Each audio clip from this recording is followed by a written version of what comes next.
we've got a special guest with us this morning that I want to introduce to you. I want to call him up on stage, and I want to have about a 15-minute interview with him and let you get to know him a little bit.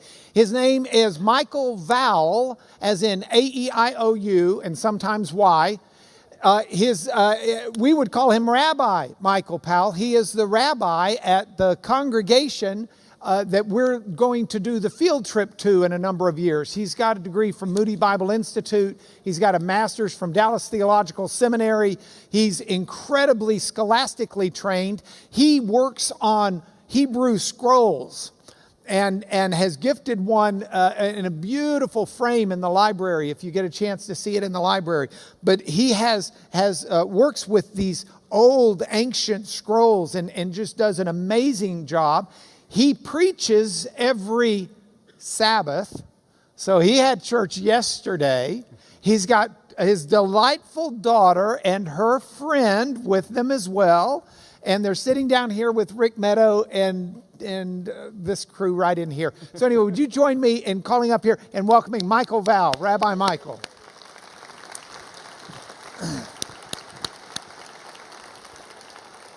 This means he did church like twice in one weekend. I mean, he didn't get a day off. Please have a seat. Shalom, everybody. So Michael, you tell the jury. Yeah, I've been working. I was in depositions yesterday until like 6 last night in New York and just got in late last night. I got to go back to New York this afternoon for another deposition tomorrow. Came back out of love for my children and love for y'all, and that Michael was going to be here. And so yeah.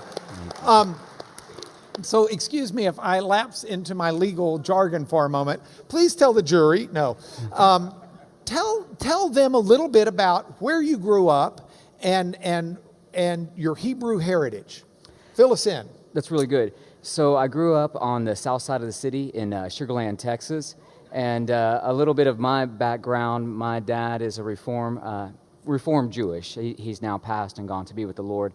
So we grew up in an environment where our Judaism was really more about being born Jewish. And so for us, we would go to temple on the high holy days, Rosh Hashanah, and maybe for Passover, and then on Yom Kippur, the day where we fast all day and we pray all day as Jews in our family, we would go to the synagogue for the morning service and fast through the morning prayers all the way to lunch. That was about the extent of it. And then grew up going to a lot of bar and bat mitzvahs, where really the bar was the most important part of the whole party that was going on. So that was kind of our Judaism. It was a very secular, not to say that it wasn't meaningful, so don't hear me wrong. It was meaningful to us, but that was where the meaningfulness kind of ended for us, at least growing up. Okay, and somewhere in the midst of your life, you embraced Yeshua, Jesus, as Messiah. That's correct. And fill us in, I'm not asking for the whole journey, but fill us in briefly on your embracing of Jesus and how he affected the direction of your life. You went to seminary, you've done these things. Fill us in. Well, let me give you the 4.5-minute version of the story. So probably my story is not the one that you're expecting to hear. So for me, my story kind of towards Yeshua began when I was about 11 years old. And when I was 11 years old, I was the typical Jewish kid, Mark. I was the all-star pitcher on my baseball team. I made straight A's. I was the typical kind of Jewish kid. And then at 12, I started dealing cocaine. And and by 13, I had overdosed on drugs. And I was strictly a businessman, so I never got involved with gangs, because if you got involved with gangs, you were restricted to dealing drugs to one gang or another. And I was really about business, so I wanted to sell to all the gangs. And so that was my kind of business profile in this. And I make light of it because I have children in the room with me here today. But I lived a very hard life. I was in and out of correctional schools and alternative schools. Got promoted into high school. And when I say got promoted, I mean got promoted. The principal of the middle school that I was in was so desperate to get me out of his school that they just promoted me into high school. And I'll never forget the call to come in. I had been busted selling ecstasy on the campus. And you got to imagine a 13-year-old kid running a drug ring in a middle school. And they said, we just want you out of here. and we want you to be somebody else's problem. So I went to a high school in my area where we lived in the Jewish community. We were kind of in the middle of the road. So on one side was kind of an impoverished area. On the other side was a very wealthy area, and we were right in the middle. So I got to go to school where there was a lot of kids with a lot of money. And I can remember thinking, I had a very naive thought that where there would be more money, there would be less drugs and less problems. And when I got there, there were less problems that were on the surface, but there was a lot of money and a lot of drugs. And so my drug business turned into about $1,000 a week drug business. I could move $400 or $500 or more worth of drugs during a lunch hour. And anyway, I met a girl who was involved in the same things I was involved in. We had a child when I was 16 and she was 15. And the night that she was born, Mark, December 13th, I remember we gave her up for adoption, and it was the smartest thing in the world to do. I'm telling you the light version of my story. We were nowhere near needing to be parents. And when the adopted parents came and took our daughter, it crushed me. You know what it's like as a parent, you bond really fast. And the way the adoption worked, I know they don't do it today. We got to stay with the baby for 3 days holding her. And all of us parents in here, we know how quick you bond. And when the adopted parents came and took her, I was crushed. And whoever I thought God was, I can remember at that moment saying, I'm done with you. And dropped out of high school. And the rest of the story I'll leave off the table. But I lived on the streets for several years here in Houston, Texas, wandering from drug house to drug house to drug house. And one night, I was selling drugs in front of a church out in Sugar Land. I used to sell drugs in front of this one church because the cops never went there and Christians never messed with me. It was really the best of all worlds. I mean, I was like that kid that they were like, yeah, please don't bring him to the youth group. So so I used to sit out there, and I really was that kid. My hair was in Liberty spikes, and I had, face rings and earrings, and I looked like that kid. And this one guy, though, he took an interest in me. And he sat down next to me one night, and he noticed I had a journal, and he asked me what was in it. I told him it was my poetry. And he said, well, let me hear what you've written. So I read to him some of my poetry, and I don't know what got into him, but he invited me to come to his home. And he said, you look like you're hungry. And I'd been living on the streets. I said, I am hungry. And he was very brave. He brought me to his house, and he fed me a meal. And he didn't, cram anything down my throat, but I knew he was a believer. And as a Jewish person, that was the first time I had ever met somebody that called themselves a Christian. And I remember thinking, if that's what this is all about, that was amazing. And that was kind of the first step in my journey towards the Messiah. About a year later, through a bunch of just horrible, horrible sets of conditions. Again, it's not appropriate for this room. I was on the floor in my apartment, and I was living in Houston, and I was ready just to bring it into my life. I felt like heaven was owed to me. If there was a God, he must have done all of this, the darkness, the depression, losing a child, or giving her up for adoption. I felt like I had been around enough in Houston. I had sold drugs in the slums of Houston, and I had sold drugs out in River Oaks, and there was no such thing as there being some kind of righteousness just because you were poor, and just because you had money didn't mean things were better, and just because you were middle class didn't mean that your punk was all that great. I was done with what I had seen out here. And just in that moment, Mark, nothing out here, so there was no voices outside of my head or anything like that, but just inside of my heart, I just heard two simple words inside my heart, and it was trust me. And I don't know how, because nobody had really ever just preached the gospel to me, but for some reason, I knew that meant to put my trust in Yeshua.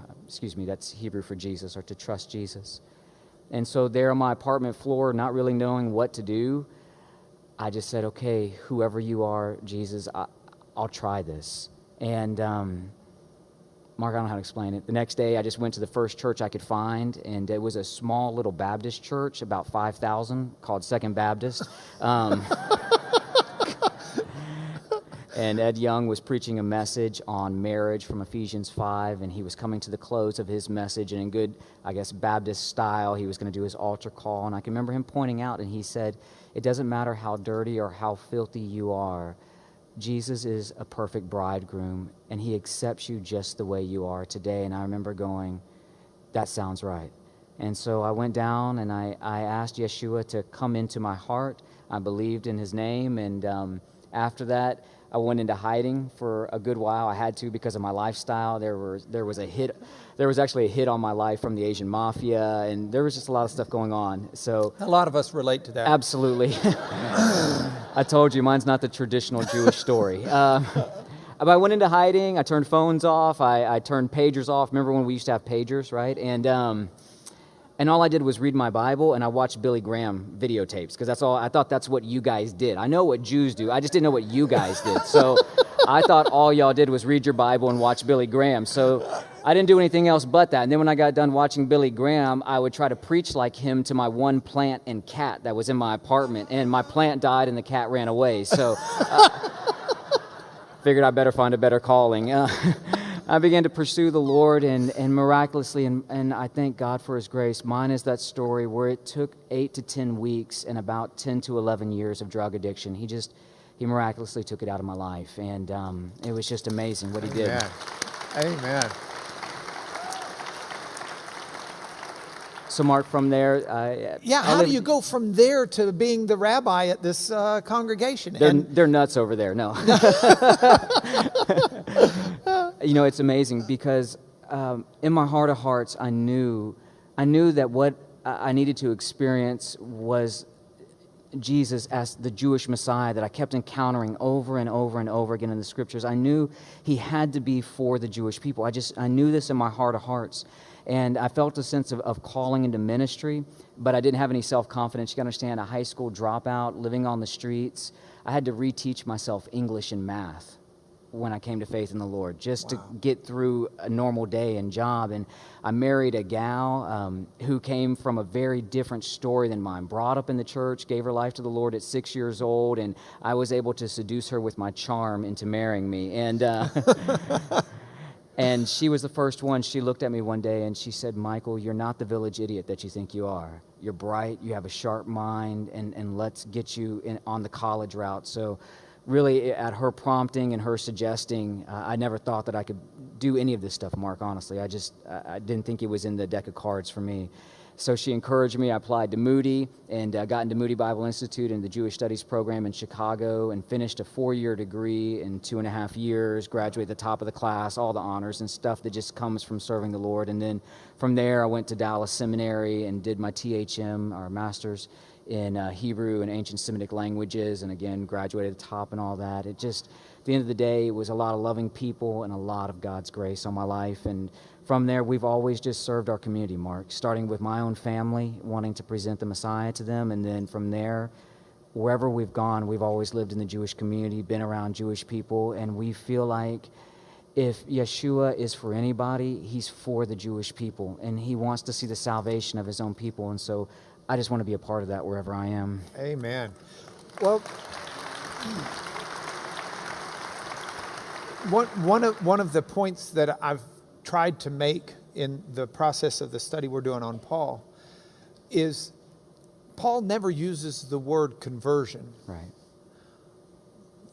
Paul was a Jew from birth to death, for eternity. He says, I am a Pharisee. That's right. And he puts it in a present tense as a believer. He came to faith in Yeshua, in Jesus, but there's a difference there. And I wonder if you could speak to how the commonality that's there between, most people tend to, my friend Rick's here a bunch of y'all have met Rick. Rick's always my token Jew friend that I point out when I need to. Love Rick will be able to tell you, if y'all want to talk to Rick, in a lot of mentality of this world, there's this idea that Christianity is for Gentiles and Judaism is for Jews. And that we don't really have, how are you going to have a Jew who's a Christian? Or how are you going to have a Christian who's a Jew? Yet, first 3 decades of the church, you're going to have trouble finding a goy like us in a place like this. Mm-hmm. And I mean, it's not an easy thing to do. So talk to us about the commonality. You're at a Jewish synagogue that is a Messianic Jewish synagogue. Speak to that for us. That's correct. So, for us, As we look back and we look on the scriptures, I think we all realize that Yeshua and his early disciples, they were all Jewish guys, all with very good Jewish sentiments. I mean, I think the reason why Kepha, or Simon Peter, could preach a great sermon in Acts 2 based on the Tanakh was because this was a Jewish boy, brought up in Jewish synagogue. These were scriptures that we heard over and over and over again. And so for us, as we look back at it, we go, this thing that we do together, whether we're going to call it Messianic Judaism or we're going to call it Christianity, there should be a common core about it that should link back to its ancient past. And in its and I don't like to use the term Hebrew roots because that involves a certain movement that I'm not comfortable with, but it's Jewish soil that it came out of. And I think there is something about that can link us together. I mean, at our congregation that we serve at, our congregation is probably 20% Jewish and 80% non-Jewish. And these are people that have come and found a common core with us, and seeing that when Yeshua was born, as I like to say in our congregation, he was born according to ancient Jewish prophecies that are so specific, only he could fulfill them. He lived a perfect life of obedience to God's law, to his Torah. He died as a Jewish man underneath Roman law, and when he resurrected, he's still the Lion of the tribe of Judah. He's still a Jewish man sitting on a throne, and one day will come back to a Jewish city called Jerusalem. And we think those are big things that we should be able to wrap our hearts around together. So when we were at the congregation a couple of weeks ago, two of the songs you sang are songs we sing. You used Yeshua, whereas we use the Greek Jesus. Well, actually, because Greek is Yesu. Mm-hmm. We use the English of the Greek of the Hebrew. Right. But we're right nestled into it. My question is this commonality that we share. Mm-hmm. How does it bolster your? How can you bolster our faith in Jesus? Is what I want to give us why Jesus is the Messiah. Explain it. Yeah. From a Jewish mentality. You know, so from a Jewish perspective, what helps me whenever I'm talking with somebody, the very first thing I always like to do is a study in the Bible that I call the Table of Contents Bible study. Because as most of you know, when you study the Hebrew Bible, we arrange the books a little bit different than, say, in a Christian Bible. In a Christian Bible, they like to do it throughout the ages, following the Septuagint in the 3rd century A.D. But the Tanakh itself is broken up into 3 divisions: the Torah, the prophets, and then the writings. And so whenever I'm talking to people, the best way to understand the Jewish scriptures is when you get to the end of Deuteronomy. Do you remember there's a famous passage there that says, Moses has died, and no one has arisen again in Israel like Moses, who's performed all of the deeds and wonders that Moses performed. Do you guys remember that passage? Yeah.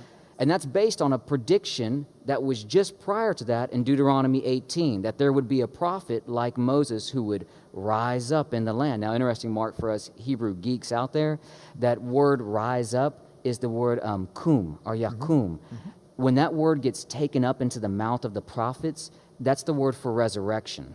And that's really important for us, because later on in Acts chapter 2, when Kepha quotes Deuteronomy 18, he quotes it as a fulfillment of Yeshua's resurrection, that the reason why Yeshua is the prophet like Moses isn't just because he's a great lawgiver, but because he's truly the prophet who has risen, kum. He's resurrected out of the ground. So for me, I think that's some of what we can bring to the table. It's just a little bit of that Hebrew background. But what's even more fascinating is if you think about the way the whole canon is organized. So you get this prediction, wait for the prophet, right? Yeah. And he's not come yet. Now, in Jewish tradition, the first book of the prophets is the book Joshua. So we start our prophets a little earlier than you guys do. So Joshua is the first of our prophets. And the first command that you get in the prophets that is told to Joshua is meditate on the law of Moses. So you go prediction, meditate. At the end of the prophets, you have the Italian prophet, Malici. You guys all know this guy. And at the end, you get another famous prediction about the Messiah who is coming. And then that ends the prophets. So you get prediction, meditate, prediction. And then we start the next part of our canon called the writings. And it starts with the book of Psalms. And everybody knows what Psalm 1 is about, don't we? To meditate. So you go prediction, meditate, prediction, meditate. Well, what do you think comes at the end of 2 Chronicles? That's the last book of writings in the Jewish canon. Very last verse, John Sailhammer did a fantastic job on this. It's a messianic prediction looking forward to the king who would come. And if you look and study the predictions, meditate, look for the prophet. Wait for him to come. At the end of the prophets, we're waiting for a high priest figure to come. Meditate. At the end of Chronicles, we're waiting for a king to come. We're meditating. Now think about this. When Yeshua meets the guys on the road to Emmaus, remember what he says? How slow in your heart to believe all that was written about me in the Torah, in the prophets, and in the Psalms, or in the writings. And I think Yeshua is probably pointing back to that mark and saying, guys, I've always been there right at the seams. You were supposed to be meditating and looking for me. Why are you so slow to connect all the dots together? So I think that's how we can bring some import to one another. Prophet, priest, and king. That's it. Will y'all join me in welcoming Michael? Thank you, brother. Thank you, Mark. I hope that was good. Fantastic.